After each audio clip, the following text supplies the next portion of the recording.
जो 40 ते 50 लाख रुपये माझ्या काळात नाही वार्षिक खर्च होता, तो आता सध्या काही 2.5 कोटी रुपये होतोय. तरी मला कळलं नाही या महिला अजून गरीब कशा राहिल्या. मग हा कचरा नक्की खातोय कोण? हा खरा मोठा आमच्या गावापुढे राहिलेला प्रश्न आहे. प्रदीप दादाला फक्त विनंती करतो, दादा मी शिवसेना एकनाथ शिंदे साहेबांच्या नेतृत्वाखाली काम करतोय, आपली माहिती आहेच आहे, पण तुम्ही थोडंसं माझी संजीव भाऊला सुद्धा विनंती आहे, आपले राजकीय विचार बाजूला ठेवून संजीव भाऊनी जर कुठला एखादा निर्णय घेतला, मी संतांच्या साक्षीने सांगतो, कारण ह्या गावात संजीव भाऊ इतक्या मोठ्या प्रमाणात भ्रष्टाचार झाला आहे.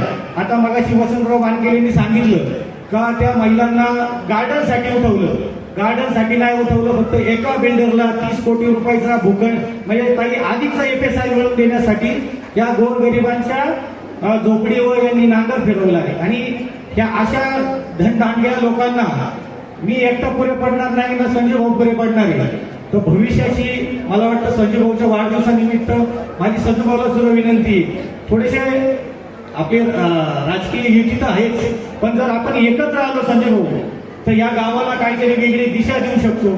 त्यामुळं आपल्या वाढदिवसानिमित्त मी एवढीच आपल्याकडं आणि पक्षश्रेष्ठीचं कामना करतो की थोडंसं गावाच्या हितासाठी आपण सगळ्यांनी एक यावं हीच विनंती करतो. आणि आपण सर्वजण संजय भाऊसाठी उपस्थित राहिला त्याबद्दल सर्वांचे मनापासून आभार मानतो. जय हिंद, जय महाराज.